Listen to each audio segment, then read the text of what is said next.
This is the Ruckus and The Menace Sports Podcast. Oh no! We suck again! I'm getting confused. What game are you calling? I'm calling both games. It is caught by Kelsey! Touchdown! Kansas City! Anthony for three. Bang! How's it going, ladies, gentlemen, and sports fans alike? You're listening to episode number 68 of the Ruckus and The Menace Sports Podcast. I'm Spencer, also known as Spennis the Menace. And I am Ruckus, also known as Causing a Ruckus. You know that I only do that just because of my intro on the videos, right? I mean... That I only did what I did just because of that, but that's just beside the point. There goes me causing a ruckus. Not really. Boo. Alright, But, with all that aside, what all has been new with you, Ruckus? So... I have been playing more Madden, and then, got into Starfield earlier this weekend. After troubleshooting my printer some more, I was just having a lot of jam issues with the AMS. Turns out that the print that I made to where I could use like a Y-splitter to do like normal filament and then the AMS filament was causing issues. So once I took that out and then messed with that, or was done messing with that, everything seems to be working fine. I think there was just some tension issues. But yeah, Starfield is a lot of fun. I've been playing a lot of that. To me, it just reminds me of Fallout, but there's like a whole lot more to it. Like you're not just like roaming around like a wasteland or whatever. Like it's like No Man's Sky meets Fallout, but also meets like another game like Destiny or something like that. That almost sounds like that you're dealing with stuff that's incredibly slower paced. Yeah, in a sense. There's a lot of loading that goes on. So, like, whenever you open up a door, there'll be like a random loading screen for a second. A lot of people have dogged on the game for that, and to be honest with you, people have not played Bethesda games all that much if they're going to bicker about a loading screen for a freaking door opening. Like, give me a break, dude. Like, play a Bethesda game every once in a while, or touch grass. I don't care, man. But people are going to complain about anything. I think that Bethesda, just as a whole, had a very tough act to follow after Deathloop. Deathloop was an amazing game. Dude, that game slaps to this day. I enjoyed Deathloop. Do I wish they brought DLC to it or did something? Sure, but I mean, they gave us Redfall, God forbid, and we all know how that turned out. In my opinion, I feel like Redfall was like a Fortnite rip-off. They're like, oh, here's this like cartoony thing, and here's some vampires, now go kill the vampires. It just didn't really catch my eye, but Starfield on the other end is way better, and the ship combat's cool. Docking is interesting when it comes to docking to like ports and stuff like that. The fast travel in the game, you can only do it if you're not encumbered, which I thought was kind of dumb. But I'm sure there's probably a way where you could like go in the command line and say God mode and then like fake it, but I don't think you could do that, and I don't really want to for the most part. Unless I get really irritated by dying a lot or something like that. But this game is pretty well balanced, and there's not very many bugs. Yes, there are some early bugs right now because the game came out like a week early from the release. It should come out Wednesday, I think, like Wednesday afternoon this week. But But yeah, it's a fun game. It runs well. If you have an Intel Arc card, I'm sorry for you, but at least they have a patch now. It used to not run at all, but now it runs kind of for Intel Arc users, which is the graphics card for Intel, if anyone is confused right now.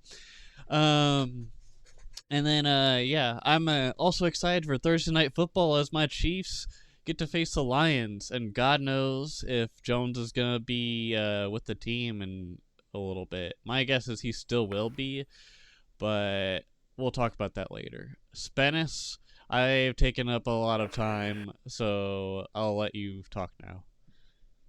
All right, so I am hoping for a good Baldur's Gate thing eventually, so I am passing on Starfield. I'm sorry, I just saw a meme. Can I interrupt really quick? Go.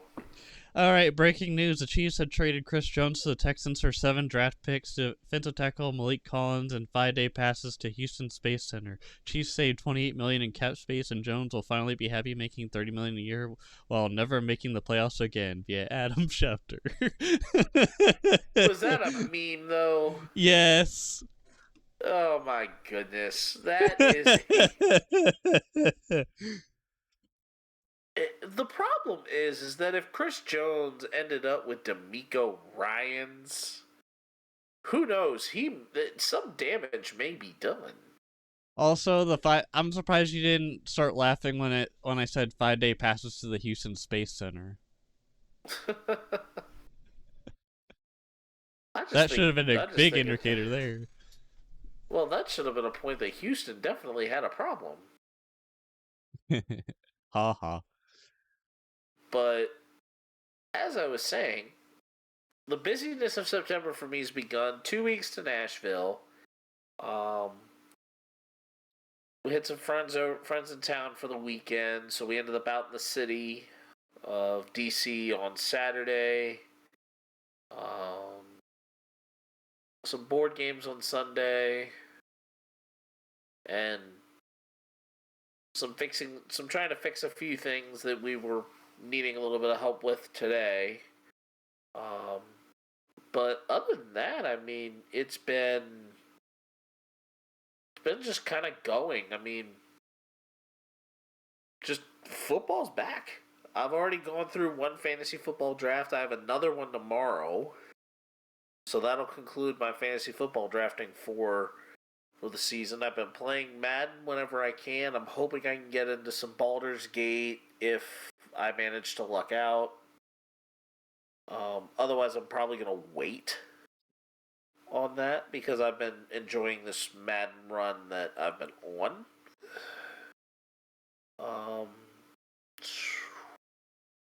Mostly because I've just had so much on my plate. Like, just so much that I kind of need to slow down a little bit. I've played some Wilds of Eldraine pre-release this weekend and pulled heat, so I'm working on completing a commander deck. And then just doing other little random things. I've also now gotten into the Disney Lorcana trading card game, as I've found a couple of starter decks from first chapter and was working on teaching my wife how to play it. And minus the fact that she was tired today, she was picking up some things, so I would say there's a good likelihood that whenever she's a little more up to it at another point, we may end up playing some more. So I will probably put that in the... I will laugh that I actually will put something that's actually paper on a Two Nerds list. But that could be some spoilers ahead.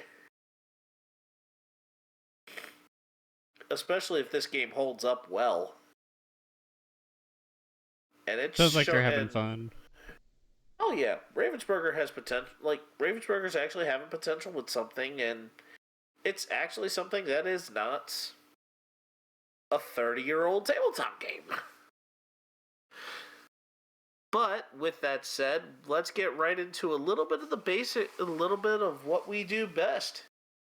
Getting right into sports.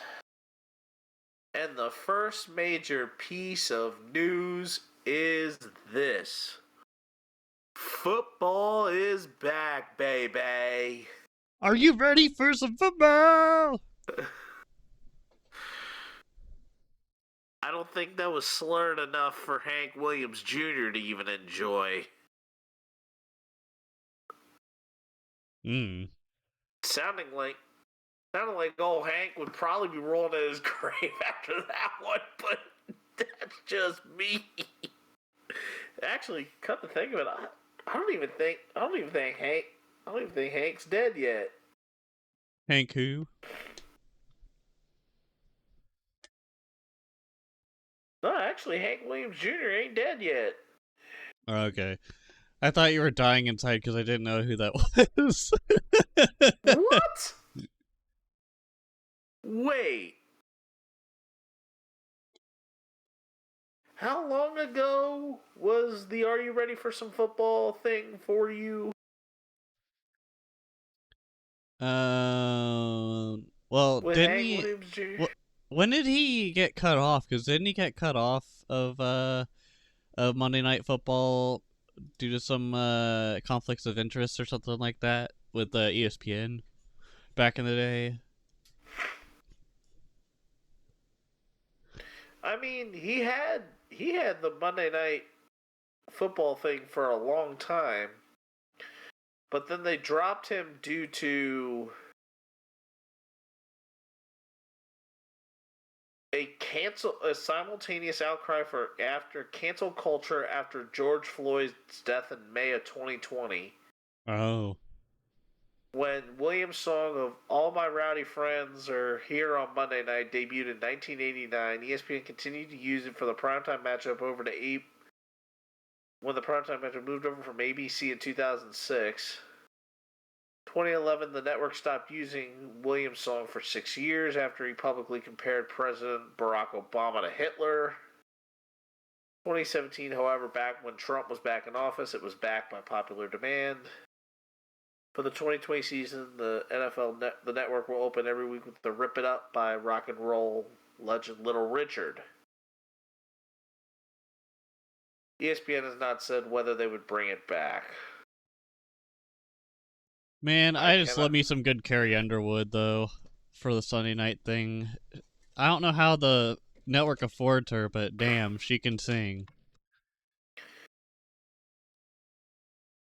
And how long did it take for you to know that? What, for Carrie Underwood? Yeah.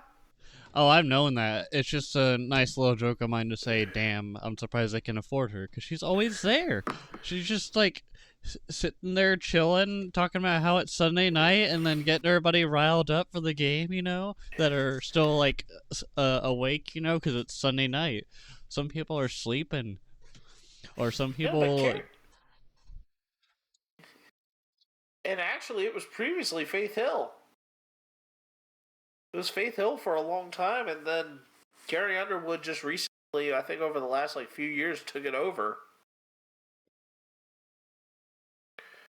But even though we've digressed from talking about country music and football, any bold predictions from this year's NFL that we kind of want to try and let out and possibly even kind of stamp before some other people do?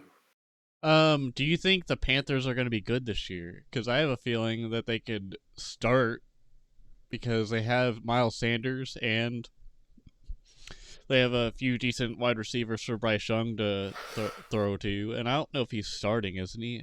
Is he the starting quarterback? Bryce Young is QB. But you're saying with the Panthers having the Falcons, you have for them having the Falcons, the Saints, the Seahawks, the Vikings, and the Lions in their first 5 games. What are you kind of saying with that? I think they might be a sleeper. Ooh, Mainly. very. Sorry, go ahead. I was like, ooh, that is very bold. That and then the Saints might surprise some people too, but I don't know if they're as sleepy as the Panthers are right now.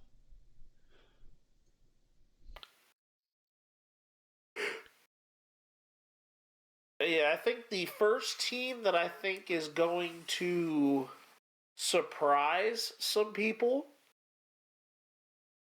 I think the team that I feel is going to surprise some people is probably going to be. I think I'm going to look at the Houston Texans as they're going to win. I think they are going to win more than they did the year before. But I do not believe that they will win enough to make the playoffs.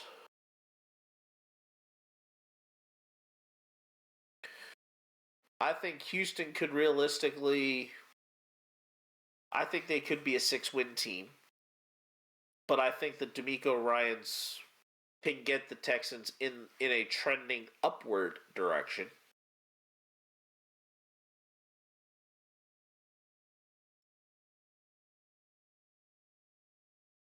Yeah, I don't know. My other trending thing is that I have the Pittsburgh Steelers taking the last spot in the playoffs. Wouldn't surprise me. And that could slam the door for teams like Miami, the LA Chargers, and even the New England Patriots and New York Jets. I believe that the New York Giants are going to take a step back. And I think the Bears could step up and pass the Green Bay Packers.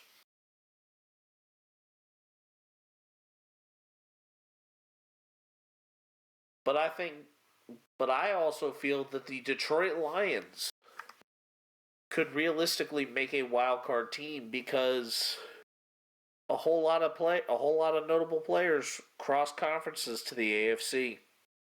Amon-Ra, or not he didn't move anywhere, but I'm just thinking of the Lions in general. Amon-Ra, St. Brown, and Jared Goff are all still there. They got C.J. Gardner-Johnson from the Eagles.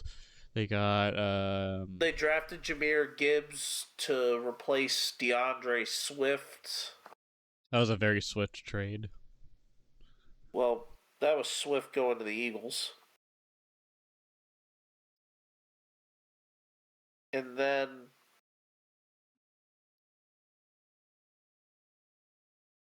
I also have that the Commanders could be a big sleeper.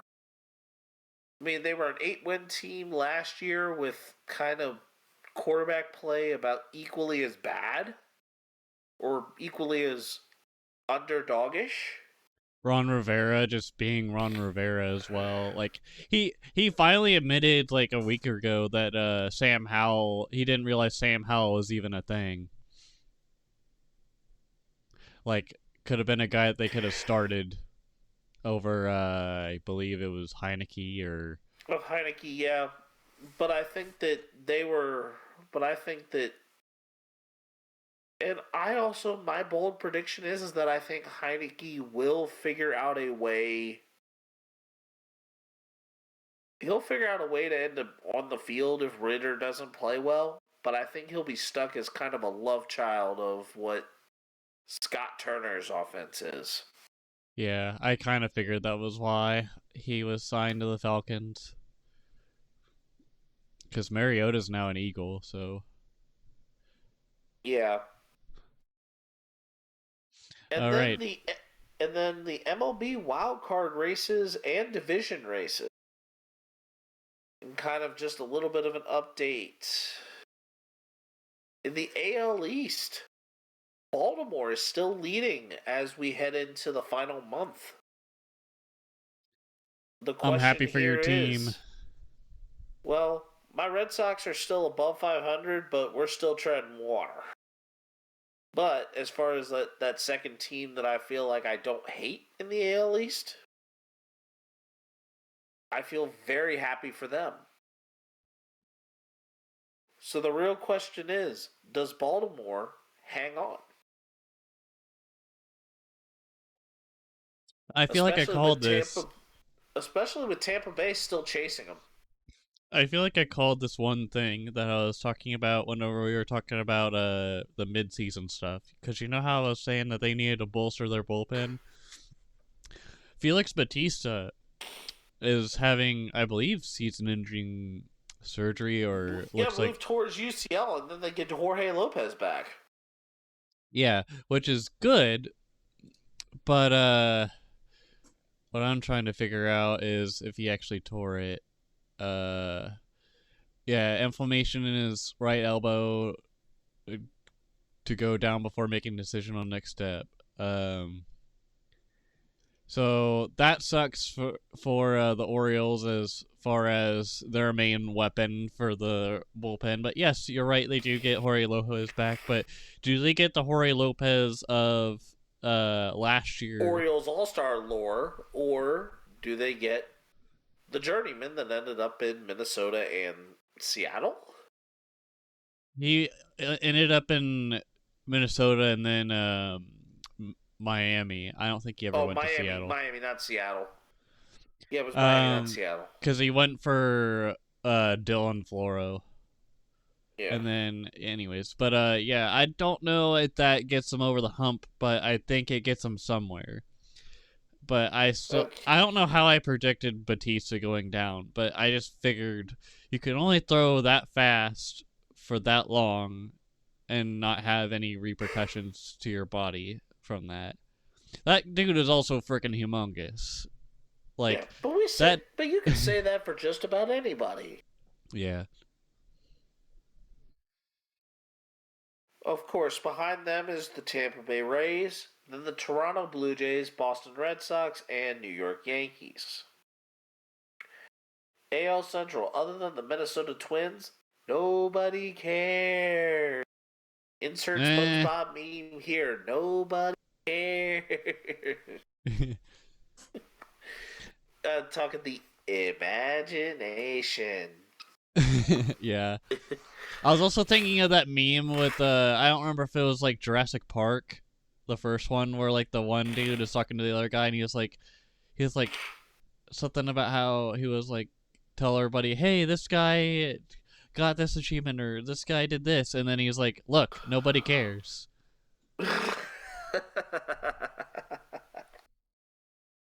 Do you know what I'm talking about? I think that was in Jurassic Park. But it was like... Anywho. Well, but it's basically where I'm at with the nobody cares with that is just, there's, other than the Minnesota Twins, there's nothing really to write home about. I mean, are they going to actually win the damn division series, or are they just going to play a part? Because I'm kind of sick of it. Well, that's if they even get there, because I think they'll probably be the team that is... Oh, wait, no, they'll be the team that is playing the 2 seed. Yeah, they haven't really won. Speaking of which... Go ahead.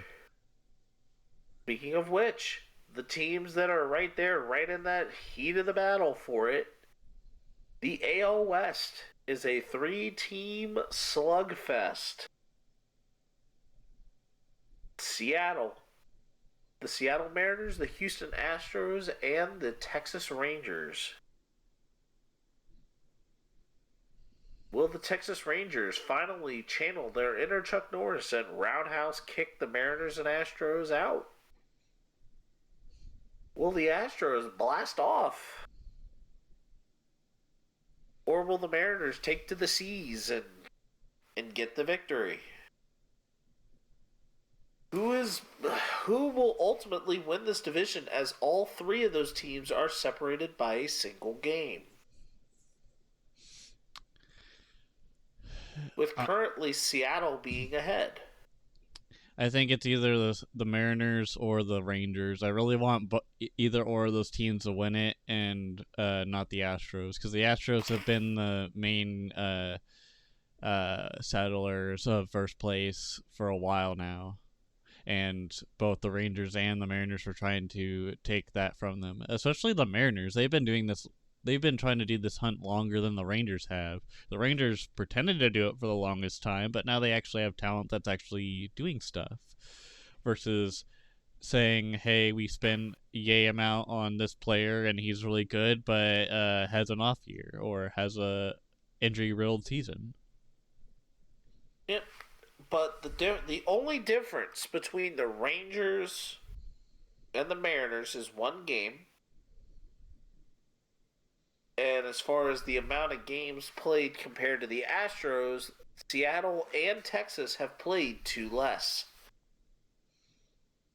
I mean, Seattle's not that dumb, though, compared to Texas. What did you say? Oh, that Who needs dumb old Texas? To people that live in Texas currently, if you don't know the saying, watch some SpongeBob. They're making fun of I think it's called like squirrel jokes or something like that. Just look it up. You'll figure it. No. There was actually an episode about the Texas. The squirrel jokes was a completely different. I thought that like. No, the squirrel jokes was different. Was a different episode. Oh, yeah, you're right. Because they went to a comedy club in that one. In this one, it was just her being homesick. No, that was or when whatever. they turned the Krusty Krab into the comedy club. It actually was the Krusty Krab, not an actual comedy club. Anyways, people from Texas are dumb. All right. He said it, not me. It's ironic because part of my family's from Texas, so like if they want to punch me later, they can, or give me an Uncle Sandwich. By all means, go ahead. He said it, not me. Whataburger is the only good thing that came out of Texas as far as fast food, in my opinion. See, I'm putting more more of a foot into my mouth every second that I talk smack on Texas. And he goes again with shovel. Well, I am just going to send this conversation over to the National League. Where there are no teams in Texas that he can make fun of. Or dumb people from Texas. Yeah, let's just keep him from digging a hole here. The Atlanta Braves are the first team to 90 wins. The Philadelphia Phillies are 15 games behind, so it's looking like probably by mid-September, the Atlanta Braves are going to win the NL East rather quickly.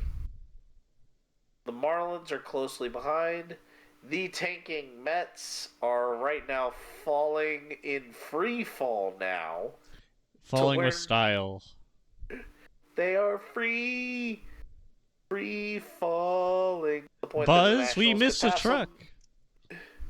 We're not aiming for the truck.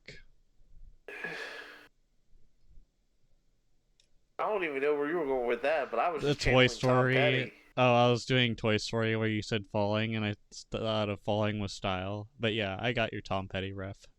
Yeah, I was pulling the Tom Petty, like, because the Mets were like all the way near the top of the division. Trade deadline hits, and they just pulled the Tom Petty. Also, she loves horses. She really loves horses. In America, too. But I feel that I have a gut feeling that the NL wildcard race, once I finally click into it, that I think we're going to see some teams kind of falling back down to earth here soon. I mean, granted that the St. Louis Cardinals have dealt with this entire season being a major reality check. I think it's just idiotic management. The Colorado Rockies are just bad. I think the San Diego Padres have just gotten a slap in the face of buyer's remorse. I feel like there's a lot of non-inspirational players over there in the Padres, like especially because you have a lot of them having down years. Like Soto had a down year. You had a bunch of them have a down year. The signing of Bogarts hasn't panned out.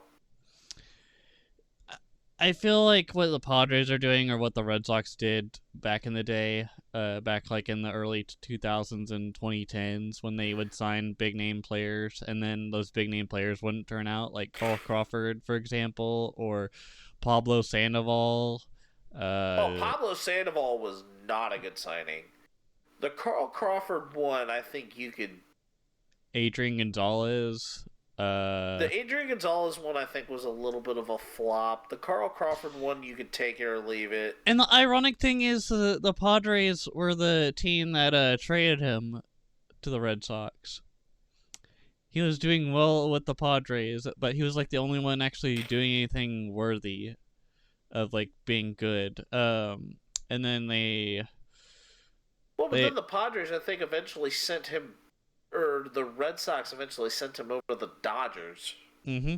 Yep, with the trade with Carl Crawford, so they gave the Dodgers their dead cap or whatever it was for Crawford and Gonzalez, because they wanted to try and get some other talent back from it. I don't remember who they got for that, but yeah. But now we go to the AL wildcard races. The Tampa Bay Rays, Houston Astros, and Texas Rangers hold on to the top three wildcard spots. Toronto is a half game behind, and Boston is 4.5 behind, with the Yankees being 8 behind. And really pretty much on the solid part of the outside, you got Cleveland with 10.5, the Angels with 12.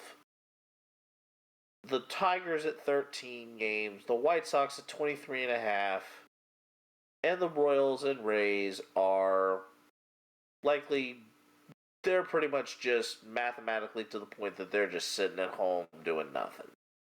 they're sitting on the lazy boy, drinking a tall boy.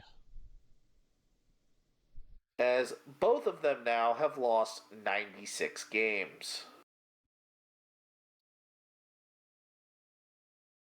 So the question is, Ruckus, does the American League wildcard race feature or will it feature at the end in the wildcard playoff more teams from the East or more teams from the West? Sounds like it could be more from the East, as when I last looked at the standings, it seemed like a lot more East teams were going there, and especially because their records are better.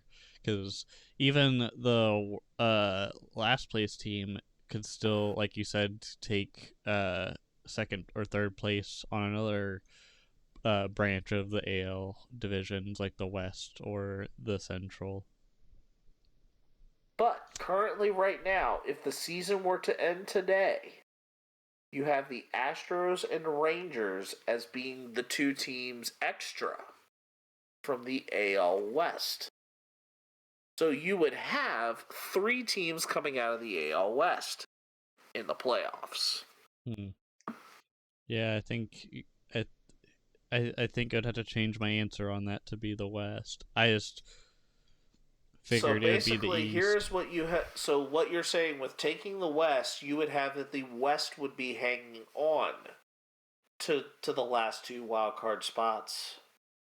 Possibly. While if you were to say the East, you would have a chance that Toronto would overtake.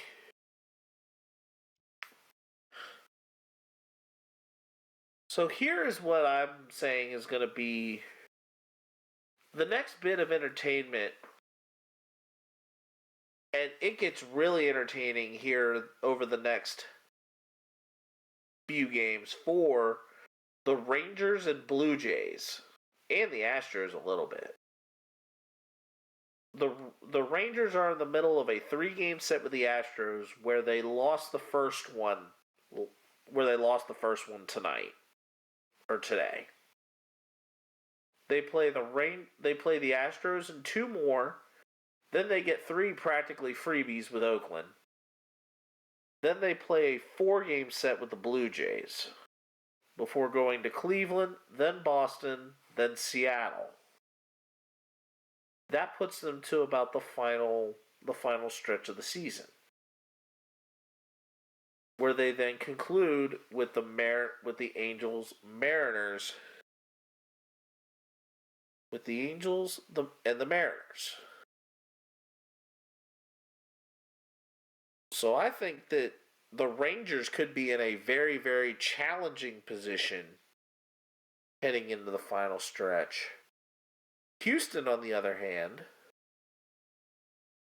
will finish out their series with Texas, then play San Diego, Oakland, Kansas City. Their hardest opponent that they have left is Baltimore and Seattle. And they wrap up with the Diamondbacks.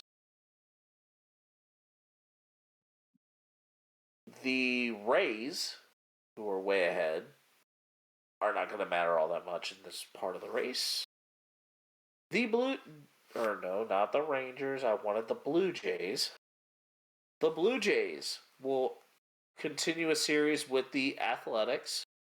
Then they play the Royals, Rangers, Red Sox, Yankees, Rays, and they wrap up with Tampa Bay.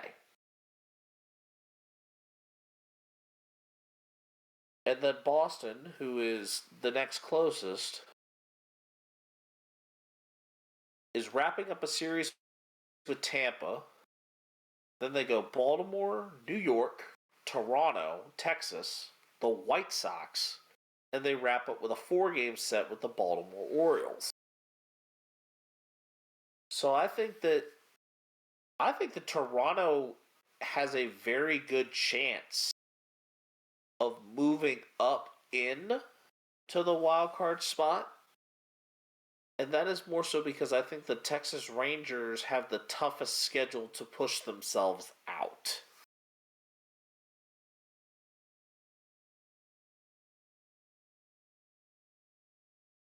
And then, now we have the NL wildcard,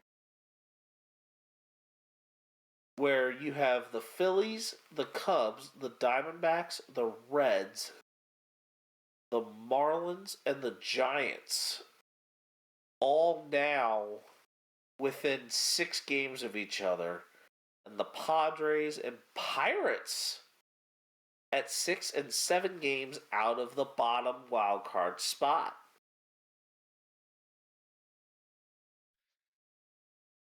The question here, do the Padres have enough to win and get streaky and crash the party? And do the Phillies and Cubs feel like they have enough to be able to break away? I And make it down, and just make it down to really 4 teams and possibly a 5th and a 6th entering in for just 1 spot. I think the Phillies and Cubs could probably keep going. I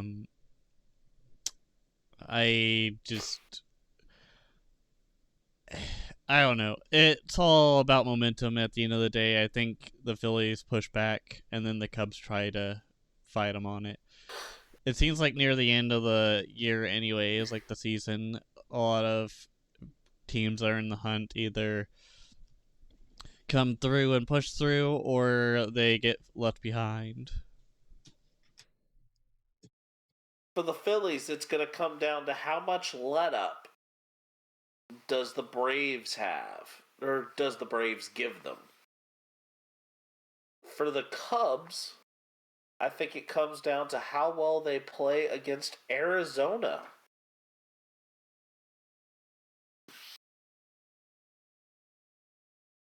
and Milwaukee, but they have the most games left with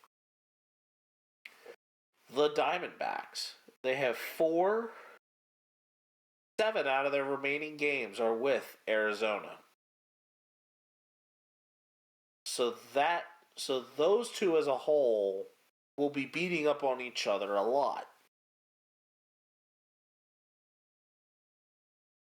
The Marlins, I think, are the team that I think is going to falter. Yeah, that's for sure. They're having health issues with their eyes and whatnot. Well, you have the Dodgers, the Phillies, and the Brewers and the Braves back to back.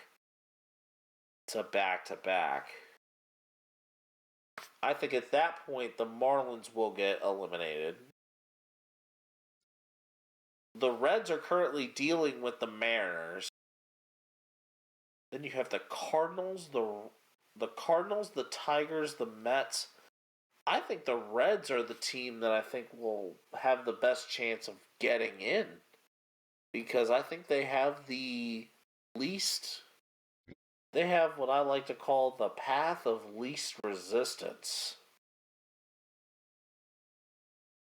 Only time will tell. We still have another month of the season, so... Oh yeah, we still have another month, but as far as how teams have been playing, the path of least resistance in the NL, as far as getting that last spot, I believe goes to the Cincinnati Reds. All right. Well, do we want to get to the Clint Eastwood segment? Yeah, let's move along to the Clint Eastwood segment. The good, the bad, the ugly. Wah, wah, wah. All right. And I will take care of the good this week, as we have a new face rising up in the tennis in the men's tennis nation, or well, men's tennis world. And his name is Carlos Alcaraz. Notably, this player is only 20 years old right now. So he is the latest probably pretty much one of the latest rising stars, coached up by Juan Carlos Ferrero, who was at one point a former number 1 player in the world, and has won a French Open. But over the past couple of years, a good amount of star power was lost in tennis when Federer and more than likely Nadal have retired. Mm-hmm. So at that point, everybody's thinking like, oh, this is now Novak Djokovic's world, and you're just living in it. I mean, you had some stuff there with Stan Wawrinka at a certain point there. He had some hype. The Nick Kyrgioses of the world. But now, what's really come about is that the current number 1 player in the world is Alcaraz. He has 12 career titles. He is currently, as of June 26th, the number 1 player in the world. He got to the semifinals of the French Open. Has won at Wimbledon this year. And could very well win back-to-back U.S. Opens as a singles competitor. And this is as a 20-year-old. Yep.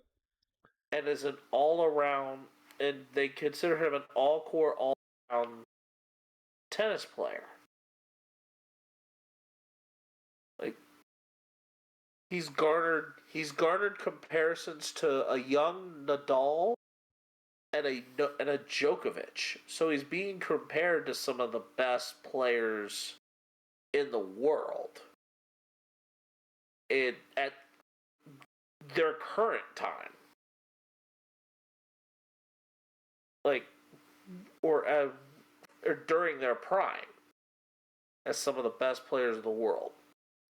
Yep, that is very impressive. As far as for his age, I don't know of any tennis players that that young or younger, that were as good as Federer or Nadal in their prime. Well, Nadal rose up at around this age. But Nadal, for the longest time, was so dominant in clay. And he still plays some of his very best tennis on the red surface. And Federer was better on the green surface. And that green surface being grass. So I believe that the tennis playing world and having a new major face of premier play and being a kind of a face of the franchise for it, I think it gives tennis fans something fun to watch. And having new faces up there at the top that can develop great competition at the high level for championships and to kind of give Novak Djokovic a real run for his money in just about every single tournament that everybody expects him to dominate in, it's good for tennis. Yep. Let's speed this up just a little bit. Yep. Do you want me to go ahead and do the bad and the ugly? Yep, go for it. All right. So for the bad this week, we have Cooper Kupp to possibly miss some more time, as it was originally his ankle injury that he had currently. It was a hamstring that he suffered a setback with now. Right. And now he went to a specialist recently for a potential hamstring injury, which sucks for fantasy football owners such as myself, because I was hoping he would do well. As far as the ugly this week, Julio Urias arrested again with domestic violence charges. The first arrest was battery, but domestic violence battery, I feel like it's about equal, or not really equal, but about similar in offenses. This is his second time in the past 4 seasons that he has faced this issue. He could face some time away from the field, and is a big piece in the starting rotation for the Dodgers, as you have Kershaw, I believe, still. You have Walker Buehler coming back from Tommy John. Trevor May is gone for the season. Or not Trevor May. Dustin May is gone for the season with arm troubles again. And you got Tony Gonsolin, which just now went into like some arm issues. So there's a lot of starting rotation that just disappeared. And Julio Urias being gone for a while due to this legal issues off the field might not be a good thing. Also, the last Dodger to have these kind of issues off the field was Trevor Bauer, but his was more so sexual assault allegations. But either way, not a very good look for the Dodgers right now, as they are down to another pitcher. So that is our good and bad and ugly for this week. All right. Well, I had Cooper Kupp on my do not draft list. Like, just kind of that I was not touching the drafting of Cooper Kupp no matter where I stood. Because I had other players I wanted to draft. And we can kind of speak a little bit more of that later on, but that's where I was at. I had Cooper Kupp on a do not draft list because of that injury. And we now go straight to the film room. Guys, football pick'ems for us are back. Mm-hmm. All right. And don't forget that I am the man with the belt right now when it comes to the picks for football. Yeah, because you won last year. Yep. So the biggest thing we have for the listening audience, will the words that will be said in February be the words "and still" or "and new"?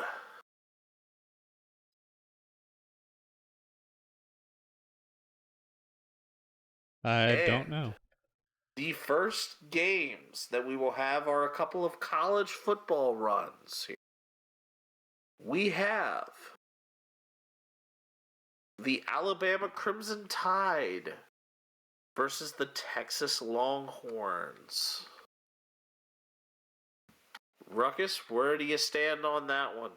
Bama, because Texas doesn't, in my opinion, Texas hasn't been really that great since like the early 2000s or early 2010s, I should say. All right. And our second one will be the Ole Miss Rebels versus the Tulane Green Wave. I'm gonna say Ole Miss.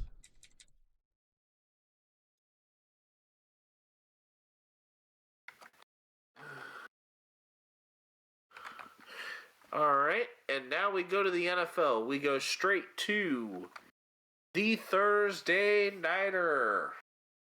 All I gotta say is, how about those Chiefs? All right, I'm picking the Chiefs. If you couldn't tell, I am going to play it safe there. I'm going to play it safe there, and I also am taking the Kansas City Chiefs. And we get a little contentious here. The Dolphins and the Chargers. I'm going the Dolphins because why not? They have some weapons at their disposal. They also have some defensive weapons. I don't remember if Jalen Ramsey tore his UCL or whatever, so if he's out, then that might be a deterring factor. But actually, you know what? Screw it. We're going with the Chargers now that I realize that their defense is beat up. Chargers because their defense isn't as beat up as the Dolphins, and the Dolphins don't have really a good quarterback currently. Like, they have Tua, but Tua be Tua. We'll just put it there in layman's terms. All right, Eagles versus Patriots. I still have my Chargers prediction here. That I believe that Tua Tagovailoa is going to be turning back into Tua turned the ball over, and I am taking the Chargers as well, simply because I think that there will be a way that offense for Mike McDaniel will get figured out. I think he's too predictable.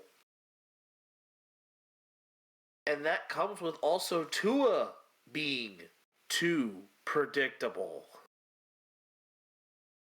The Eagles and the Patriots. I'm going Eagles because they were short a little bit by winning the Super Bowl, and I think they're a better team than the Patriots right now.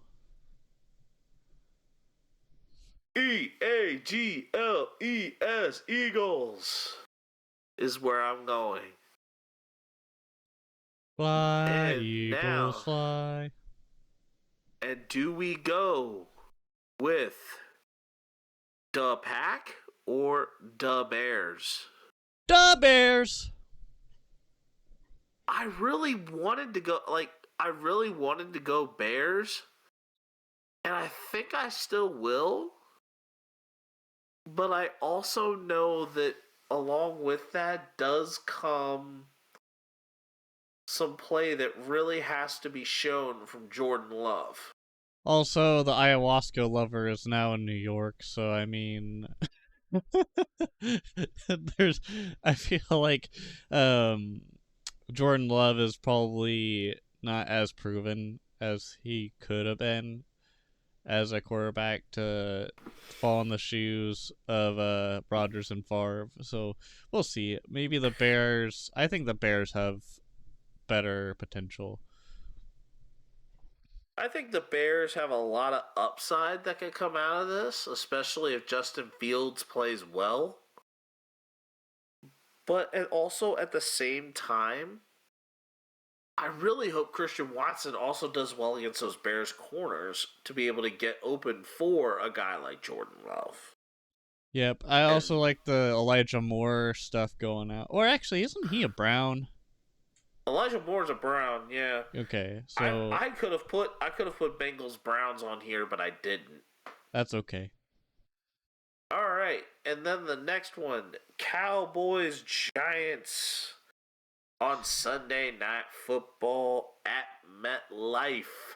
I was thinking about I was hoping that I would do Cowboys, but then I thought, well, the Cowboys are kind of a laughing stock. I'm thinking of Tony Pollard and their new their new running back that they drafted in the NFL draft this year, Deuce Vaughn, Emaw. They also just got Trey Lance, but I don't think he's going to be their starting quarterback. So I had to go with a more stable team, as even though the Giants aren't as stable, but they have a better situation with Danny Dimes and Saquon. I'm going to go with the Giants. I am going to say that I believe that this still remains true. And Stephen A. Smith said it, and a DJ Steve Porter would go through with it. Song and remix would go through it. The Dallas Cowboys are a walking accident waiting to happen. Also, Alberto beef jerky. Wherever that came from. That was an ad. It was an Alberto beef jerky ad from ESPN where it was like, Stephen A. Smith was like was in the stomach of like a person, and it was like, "Hey, I'm hungry over here," and then the person like eats some jerky, and then is like, "Oh, thank you for that jerky," and then he was like, "Alberto's jerky." Anyways, yeah, but I am taking, and this is one of the very few times I may end up doing it because the Cowboys are that much of an accident waiting to happen. I'm taking the G-men. I think they are overachievers, or overachieved the year before, but I think that they can soundly beat the Cowboys. And the other major battle in New York in the AFC, Jets from kind of the area around the city versus the upstate team and the Buffalo Bills. so here is the reason why I'm picking the Jets over the Bills. The Bills have kind of looked a little lost as far as their offense went. Like, when they were touted to face the Chiefs in the AFC game last year, they looked pathetic against the Bengals as far as offense went. And there's a lot of question marks around the Bills when it comes to Stephon Diggs and the Bills. But there's also just like a lot of other stuff that needs to be addressed with them.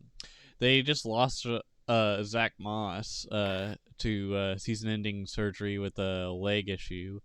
I believe Zach Moss. Oh yeah, Zach Moss is a Bill. I thought he was a Colt. Nope, he got traded for I think Isaiah McKenzie. Or maybe it was Zach Moss is an Indianapolis Colt. All right, maybe I'm thinking of someone else. Anyways, one of the Bills running backs is out with an injury. DeMar Hamlin is back, but we don't know how well he'll play into the defense coming back from that that very life-threatening concussion / heart stoppage. But who knows? But Aaron Rodgers and Garrett Wilson in that one preseason game made me think, maybe the Jets have good looks as far as Aaron Rodgers goes, but I might be putting a foot in my mouth like I did earlier with the Texas joke. I think the Jets are gonna beat the Bills. I think that Aaron Rodgers is going to find a way to get his. But I also am a believer that the Bills secondary will prevent Rodgers from getting a lot of his. Because I believe they still have Trey White, and I believe they still. Did they keep Micah? Is Micah Hyde still back? I think Hyde's still there. I can look at their. I'm gonna look at their depth chart real quick. Because I think they didn't keep Poyer. Poyer's still there, I think. No, Poyer's still there, and Micah Hyde is still there. Yeah, I think they probably just had, and then because White's still there. You have Jamarcus Ingram, Dane Jackson, Kyer Elam, Christian Benford.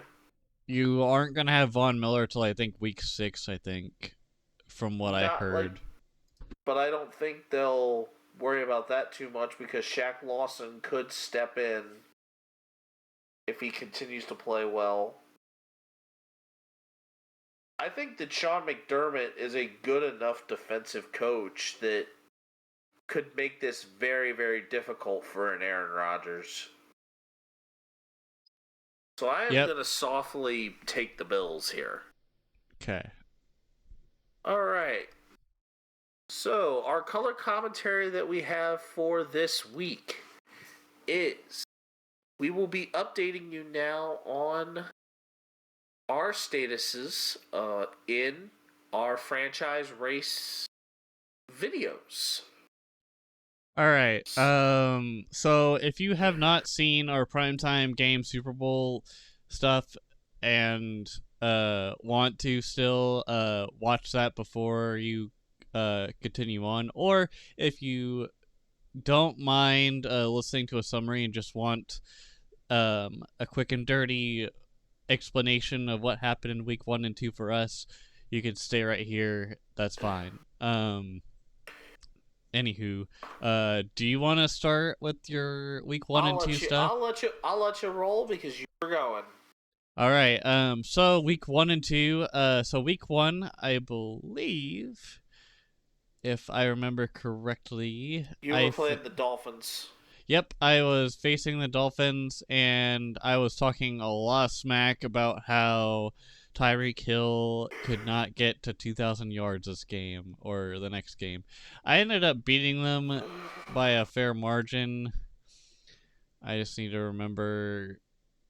Either way, week 1, I beat them by a landslide, as they could not get anything going to either Tyreek Hill or Jalen Waddle.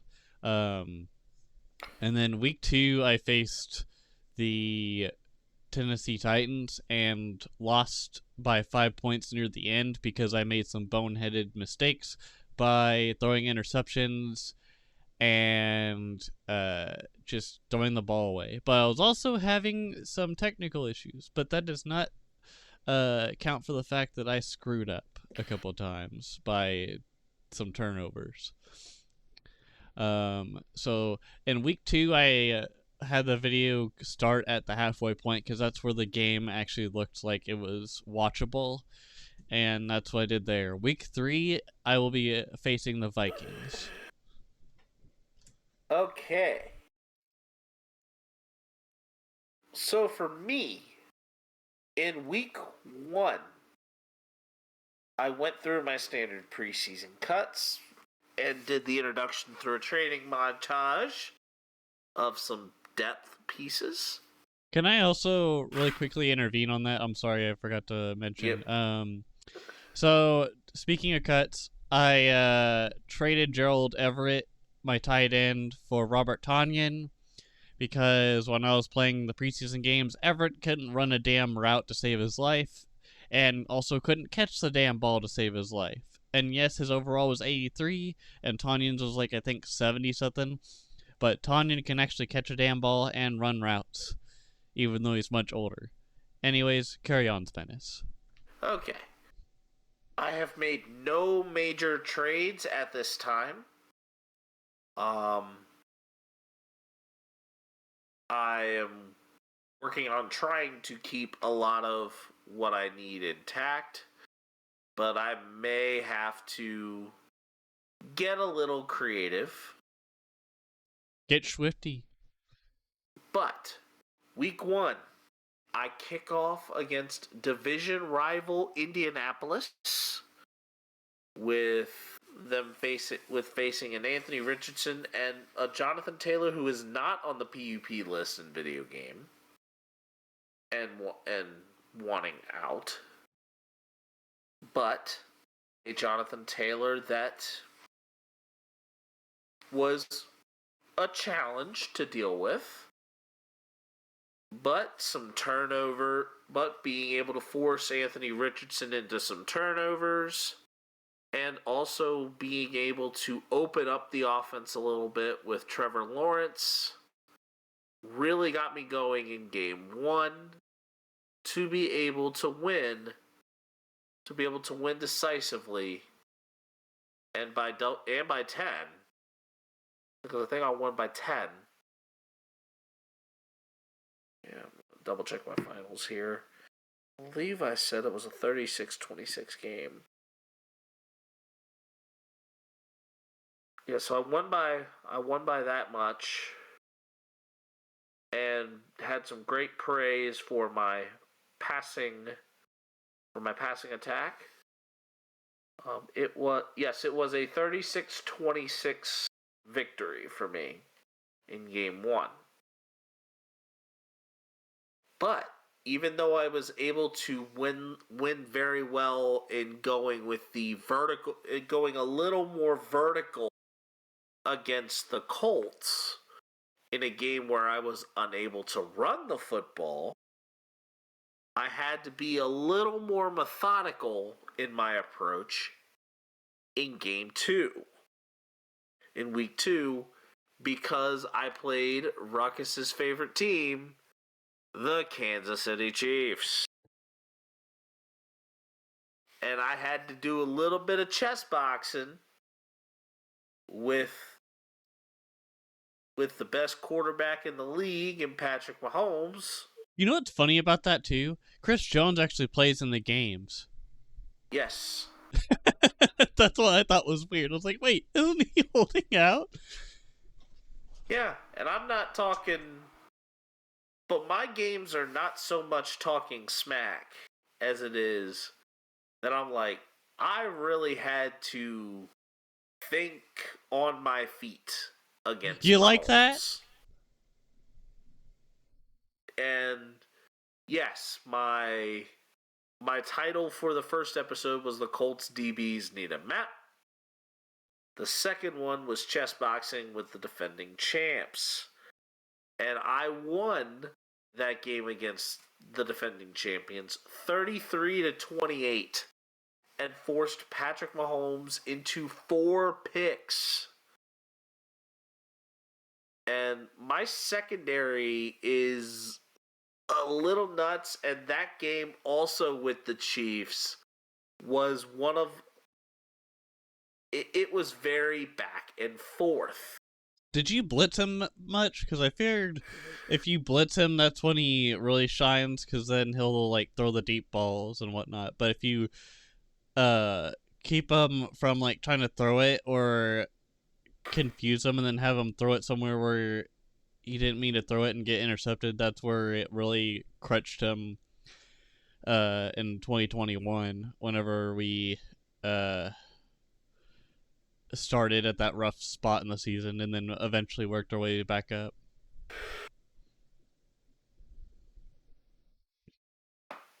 I had to mix up it when Mahomes went and changed his looks. I had to mix up my looks with him.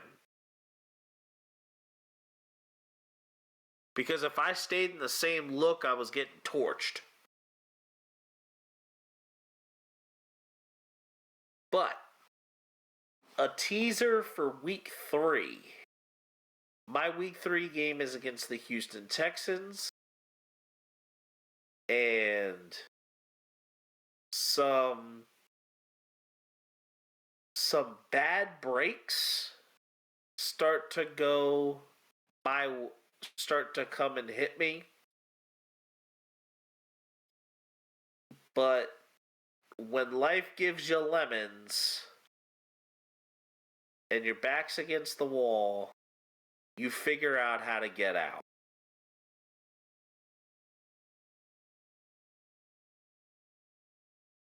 That is kind of a little teaser of what my third game will look like. I am in the editing process, and actually I am doing a little more of a let it ride and do a opener and an opening statement and a closing statement in this episode. So I've already written my opener, so I now just got to write my closer. But what's funny about this, the first episodes, and actually I will also say throughout this entire series, the joke has been that I think the running thing that I have to say is that the Menace has been winning the viewer battle. But I also ended up with a really, really huge head start.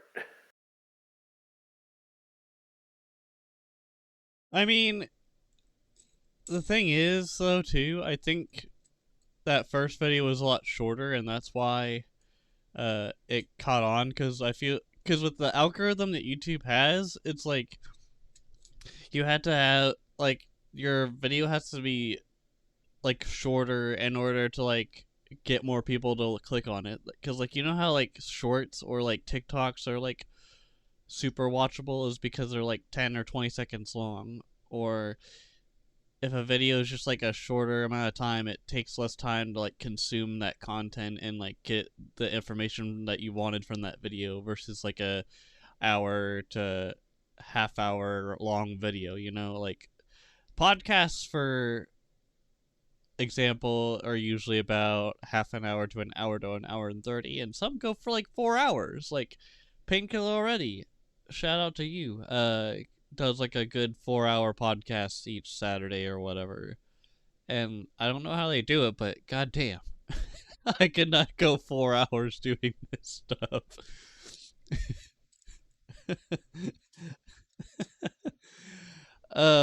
But yeah, I think part of it was the tagging for it, but also you did a really good job of like cutting certain things and like sprucing it down, and then I was just kind of doing like a let's play version of everything. So I think we're on a good track.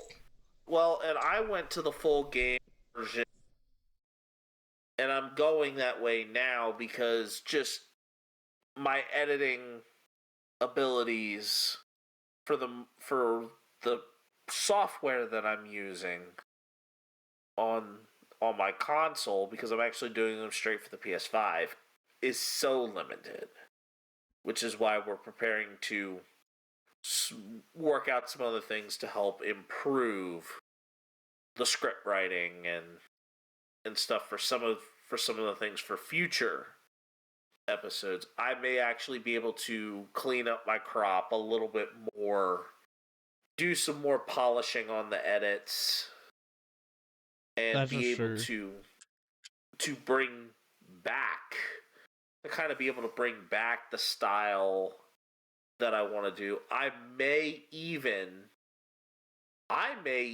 actually cut out the commentary, like once I finally get some of these other things a little bit further along, I may eventually actually start cutting the commentary out from Godden and Davis and put in like little highlight strips and just run nats.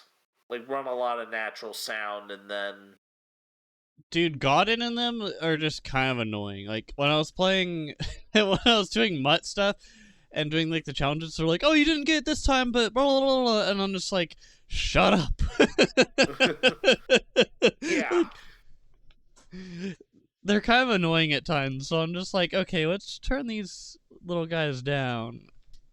But I did like how you used their tones and stuff for the second episode. I like how you integrated that kind of stuff. Yeah, I think that like I wanted to integrate it and kind of do it that way, and I actually am working on figuring out a style that lets me be able to open the game, introduce it, and fire away with the game, and then come with a closing statement.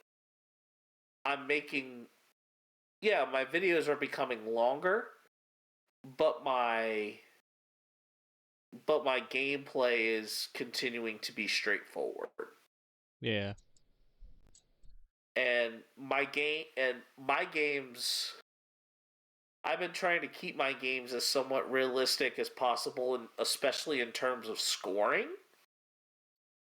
So yes, you are going to see mistakes from me. You are going to see me blow an assignment or get me a big play give up a big play, as well as also make a big play. I think that's just part of the game too.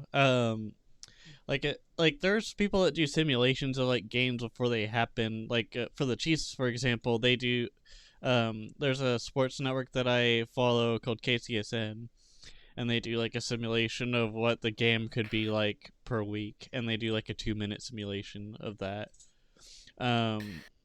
It doesn't mean that it's going to be super realistic, but it's just like another one of those simulations where it's like, oh, the Chiefs could win, or oh, the opponent could win. Like, it's not going to be all sunshine and rainbows, but I feel like with their commentaries and whatever for our specific areas that we're doing, it'll be interesting to watch and see how each sides are doing. Yeah. And I mean, we're both at winning records right now. Granted, I am currently undefeated. I'm 3-1. Oh, or not 3-1. I'm 2-1. My bad. You're 2-1. Yeah. Well, you've probably already played your fourth game. I wouldn't be surprised. Mm-mm. Yeah. I've only gone through week 3. But I am definitely. You'll definitely notice some things in my episode that I ran into a bit of a challenge. I actually ran into a bit of a challenge playing Houston.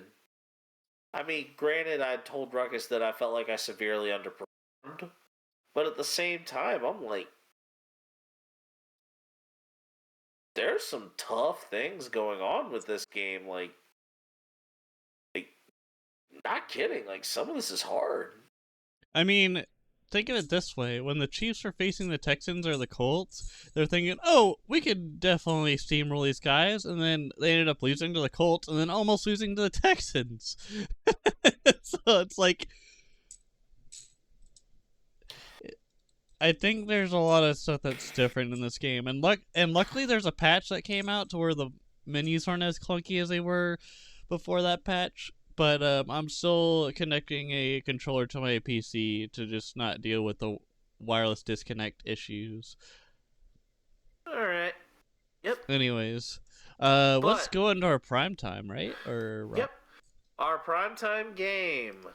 We are doing And this time it is an actual primetime game. Yes, we were doing the long-term project, but yes, we are doing some primetime games that kind of go along with this. Primetime Dion.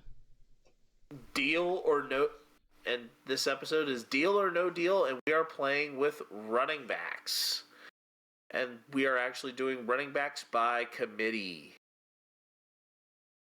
We're doing deal or no deal.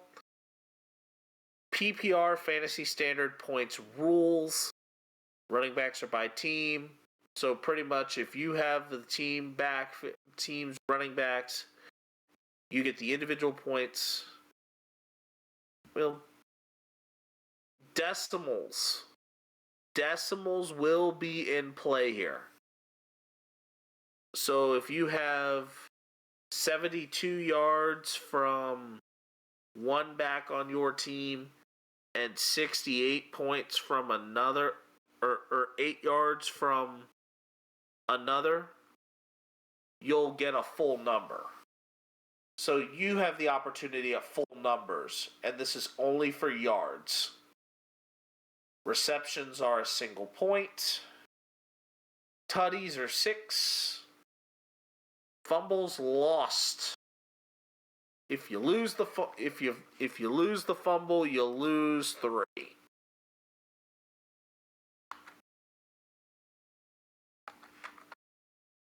Okay. You lose 3 points for a fumble lost. All right. Ruckus, the question is, which one of us should go first? You know, I'll go first. Okay. All right. 2.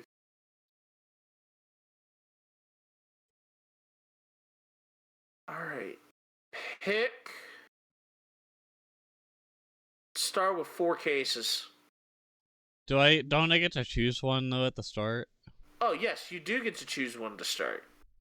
I'll pick case number 8. Okay.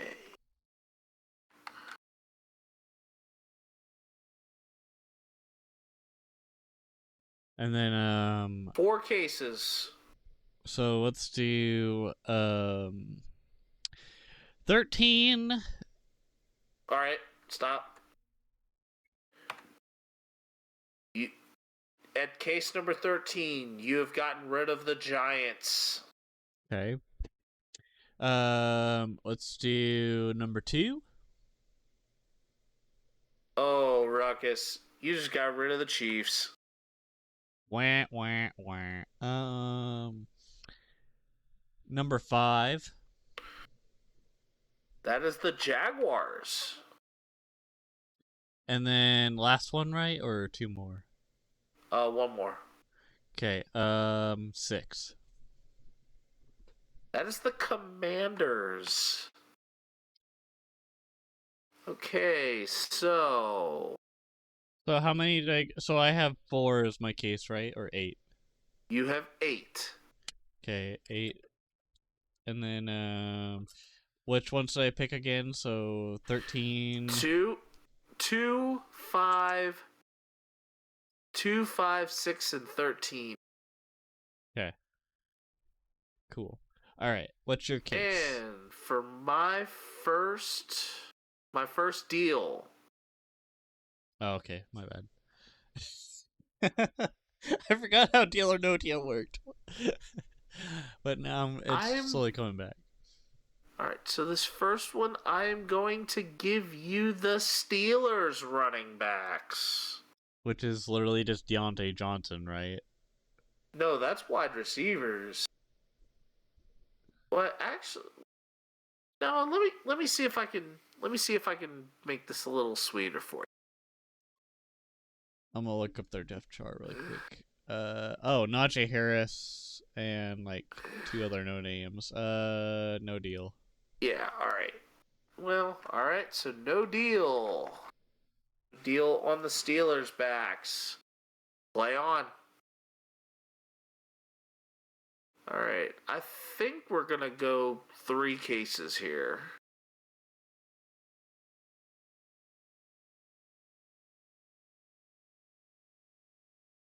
Yeah, 3 cases. I'm gonna go with case number 4. That is the Patriots.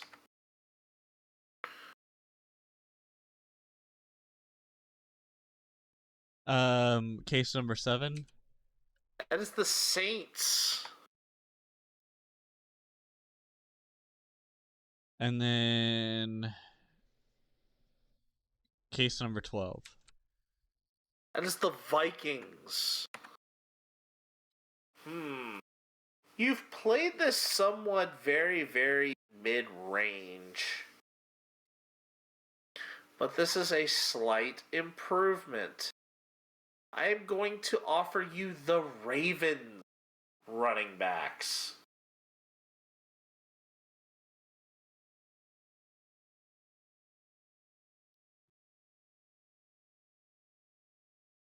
I'm gonna say no deal. All right. No deal on the Ravens. Let's see. I think you can take another 3 cases. Okay. 16.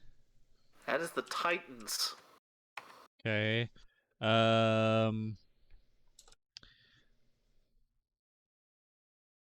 Case number 3. That is the Rams.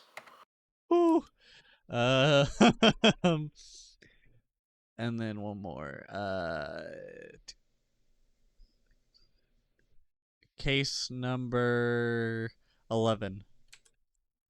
That is the Lions. Not so lucky. The next offer I'm going to give you here, you were actually doing really, really well. And you've still got a couple of really interesting cases left.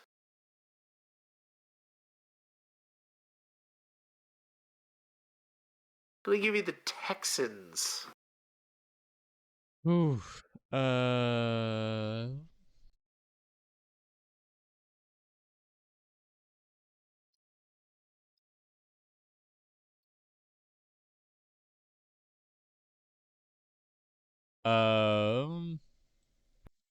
I'm gonna say deal on that one. Wow. That is a strangely early deal. Because if you would have managed to get a couple of the other ones off the board, because you still had the Dolphins, the Packers, the Bucks, the Bears, the Raiders, and especially your own. What did you have as your actual case? Yeah, that's what I was about to ask. You had the Eagles. It is what it is. You actually had the Eagles. All right, so Ruckus, you have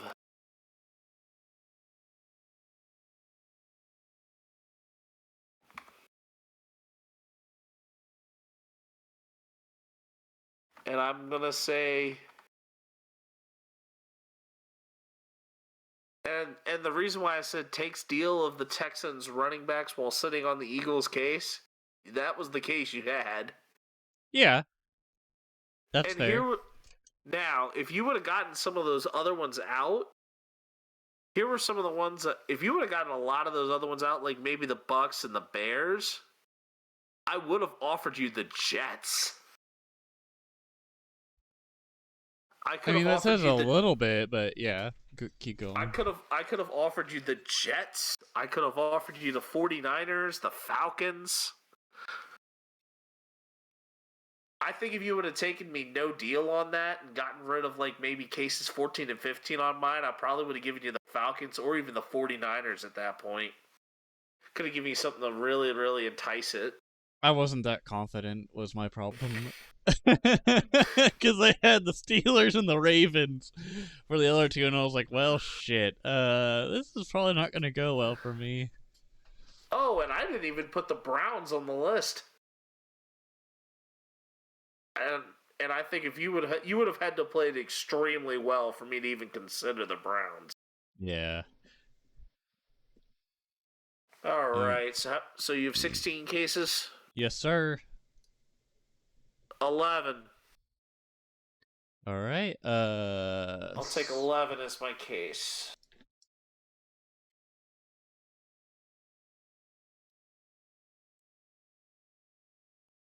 All right. You ready to pull some cases? All right. How many am I you get starting with 4. here? I think you get 4, right? 4? Because didn't you Okay. start me with 4? Yeah, I started you at 4. 1. Okay. 2. Okay. 5. Okay. And 13. All right. So the first case was drum roll, dramatic effect, animal dramatic effect. All right. Number 1 was the Dolphins. Okay. Number 2 was the Raiders. Okay. Number 5 was the Browns. Okay. And number 13 was the Cowboys. Okay. So First deal? First deal. Hmm.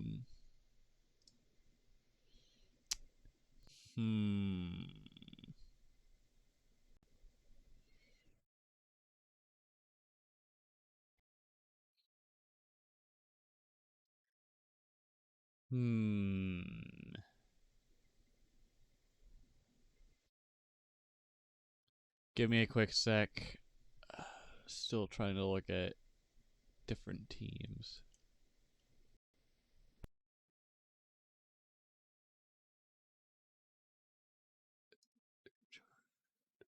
I'm giving you the Minnesota Vikings running back core. No deal. Okay. 15. All right. 15, 8, and 4.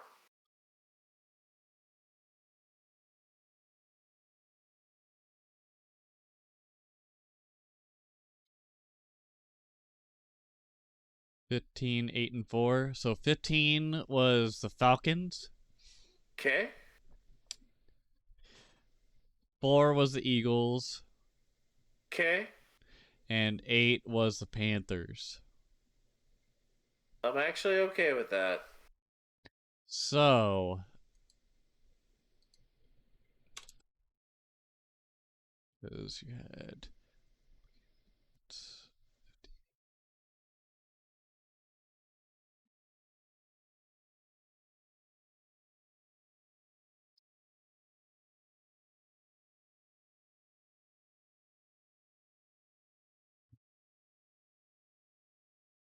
I'm going to give you the Arizona Cardinals running back room. No deal.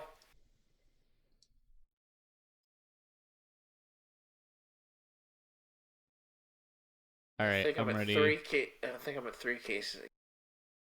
3, 9, and 16. 3, 9, 16. Okay. So, 3 was the Broncos. Okay. 9 was the Chiefs. Okay. And then the 16 was the Bills. I don't hate that at all. Okay, so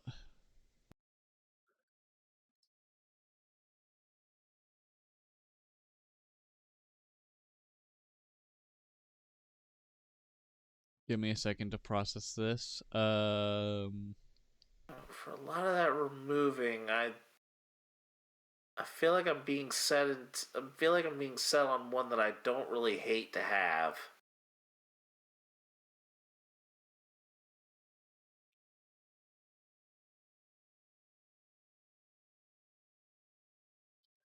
all right, Los Angeles Rams running back room. is this, man? I feel like every single deal you've given me's gotten worse. I mean, you lost the Chiefs as your running back room. You lost the Bills, which is pretty good too, and then you lost the Broncos, which is semi decent. I mean, it's not the best, but you've lost a lot of rough ones. You have Javonte Williams coming off of You have a nobody running back room on the Bills. The Chiefs won okay. I can consider that. But I still have a lot of great running back still available to me. All right, so no deal. I still have the Jets room. I still have, which probably wasn't even on your board. I technically still have the Commanders running room, which is a good one. So no deal and no deal. And no then deal because what do I have left? You have pick number 6, 7. 6, 7. Because you picked 11 as your case. 6, 7. 11 is my case. 10. 10. 12. 12 and 14. 6, 7, 10, 12, 14. Alright, so 2 cases. Yep. 10, 12, 14. Case.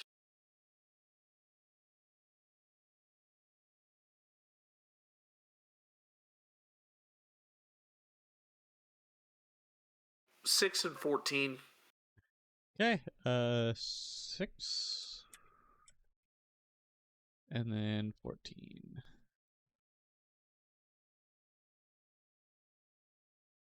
So 6 is the Jaguars. 14 is the Okay. Lions. Okay.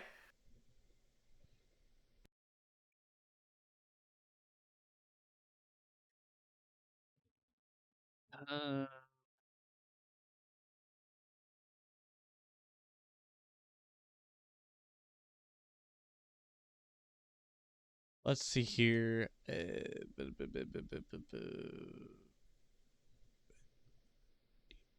this gave me no shot at ETN though.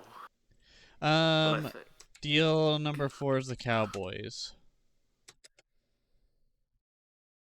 Wait, have I already pulled them? Oh shit, never mind. My bad.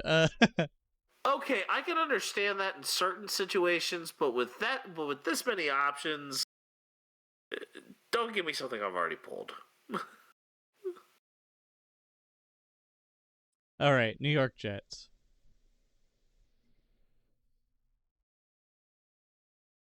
Against the Bills. Monday Night Football. You have Breece Hall that just came off an injury, and then you have Dalvin Cook. And Michael Carter, of course, but as good of a running back room as that could possibly be, I think now is not the time to take them. It's a good room, but I'm gonna pass. No deal. okay. It is a good room. It's a good room, but I think I'm gonna have to pass. Okay, and the so reason now why is and the reason why is because I am still a believer in the Bills' defense. So now you have 7, 10, and 12. All right, so 2 cases here. 10 and 12.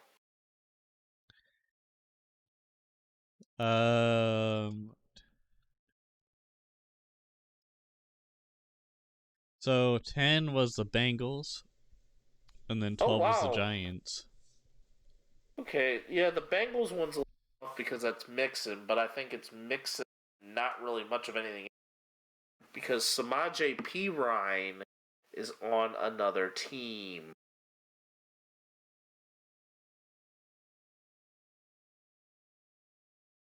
Yeah, Samaje Perine's a Bronco.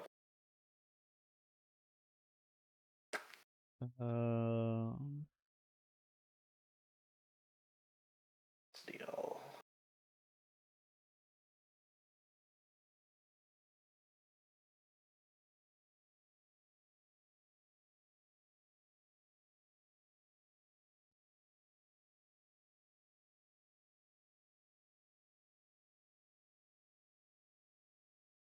How about the Baltimore Ravens?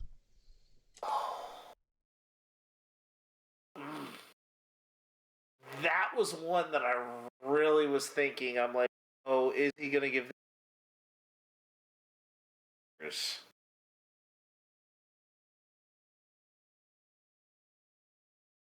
Ravens playing the Texans.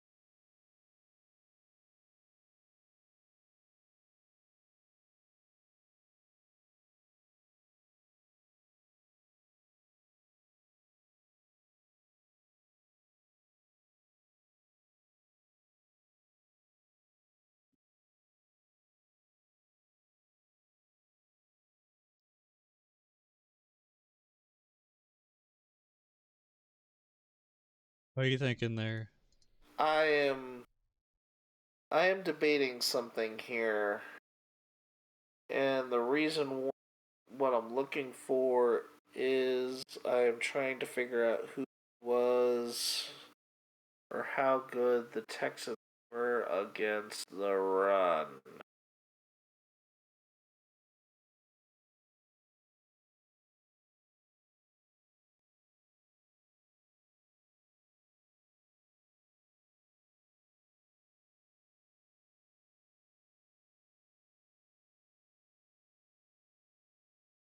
It's rushing yards per.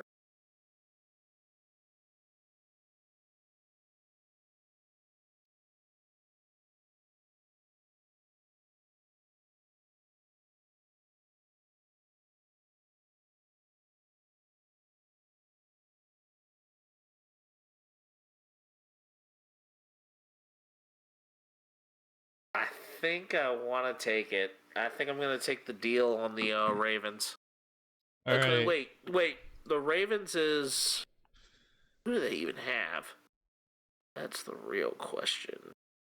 I might be deciding. I'm thinking on it still, but I just want to double check who I have.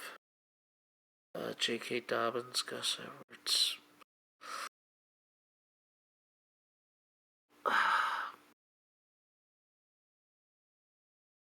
Health, I think, is a major concern here. I said I think I want to take it, but I probably shouldn't based on health concerns. No deal. All right. Fair enough. So then now I think you just have. And I have to decide whether to keep case 11 or case 7. I think I will hang on to my case. I think I'm going to hang on to my case because I think I've got the one that I really am hoping I have. Commanders.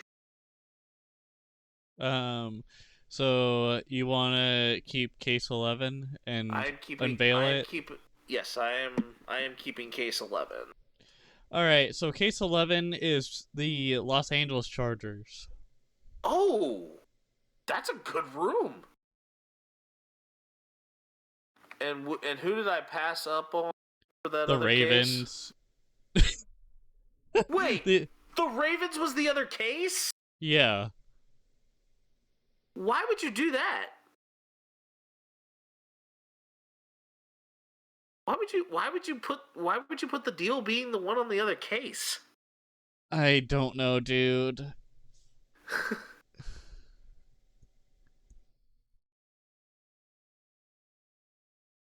All right, so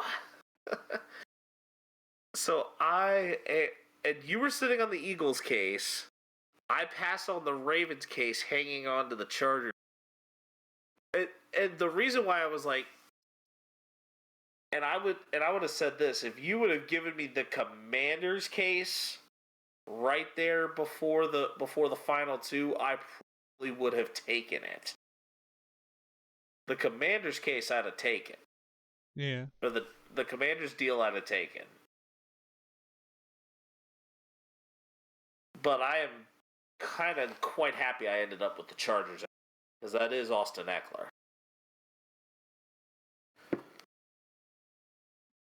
All right. So now we're just on. We're down to our stud and dud.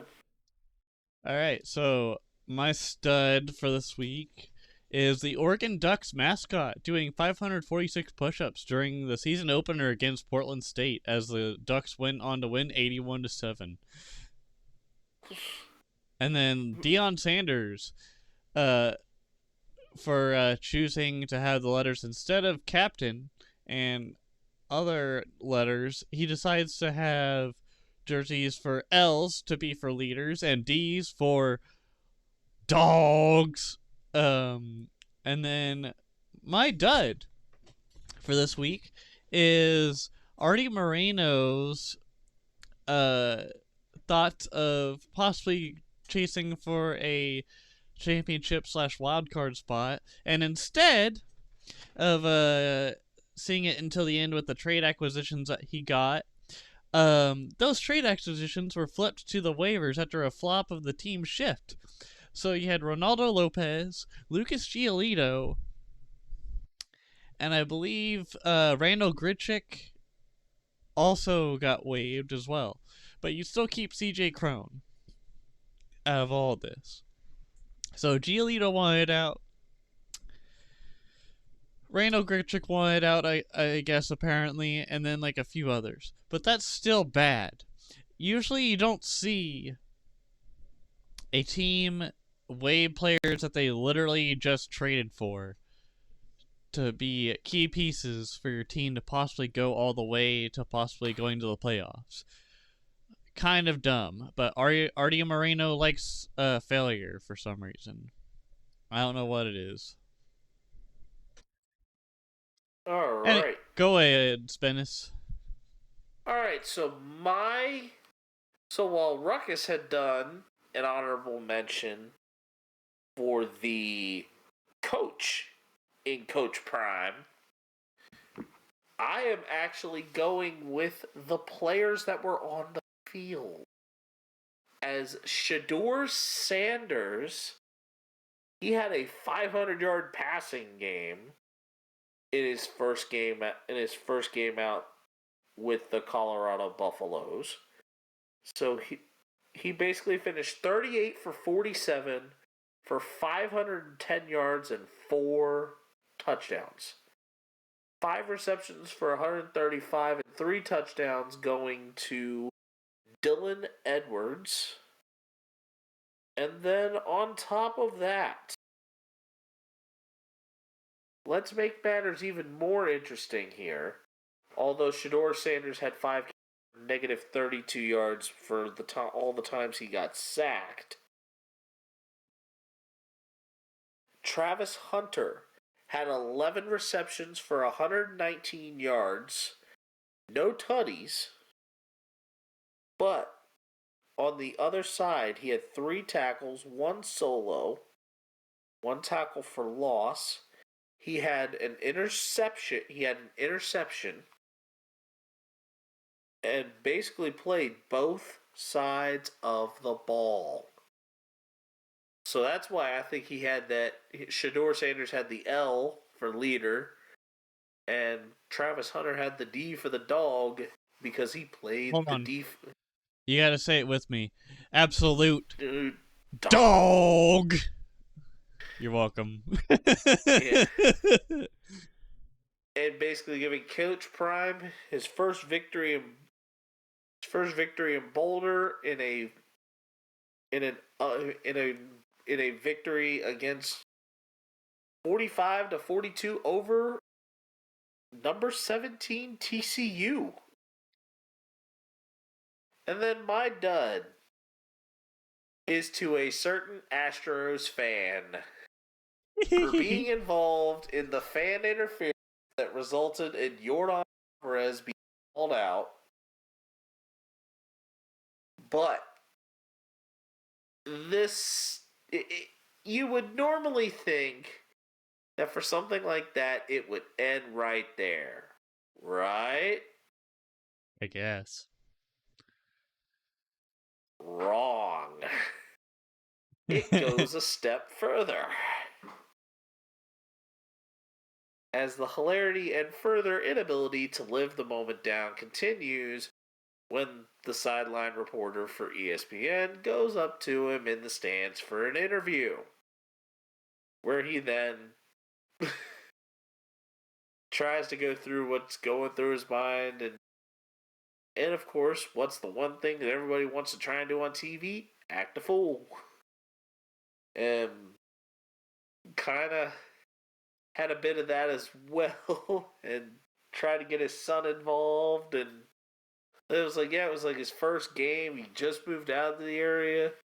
I think he was from Kansas City because he was wearing a Kansas City Royals hat too, and I was thinking like, damn, I feel like they would hate him even more because we beat them like barely in the ALDS in 2015. I don't know if that would have stunk as much as them winning 2 World Series, though, so it probably didn't matter. But then he also had like an accent that a little bit like the deep south as well. So I think it would have kept away from like Kansas City. But I think Kansas City also wouldn't have been out. I don't know. There's some people that move from other southern states over to here too. So I don't know. Either way, anyways. It was ridiculous. Like, it was ridiculous enough. Ridiculous enough that it was just like, what is this? Like, it just ended up being like a dud-worthy interview. Plain and simple. I just thought it was funny. It reminded me of like the Hydro Wives, Hydro Kids. The Hydro Kids, Hydro Wife, dead giveaway, ain't nobody got time for that. It just had that going on. All right. Thank you, ladies and gentlemen, for listening to the Ruckus and The Menace Sports Podcast. I am Ruckus. I'm Ruckus and The Menace. Thank you for continuing to listen to our awesome sports podcast. Make sure to leave a like on the video. Make sure to watch the prime times as they come out. I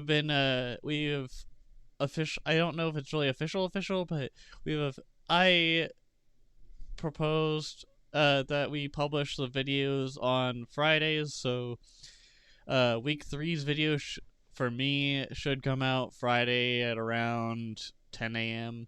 But just look to see if the new videos come out on Friday. If not, they'll come out on Saturday.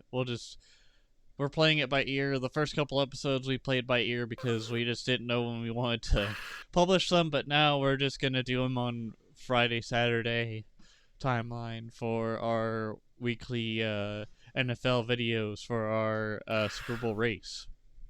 Yep, and the goal is to, if you guys like them, we'll keep running them. So that's where we're at. All right, see you guys later. Yep, deuces. Deuces.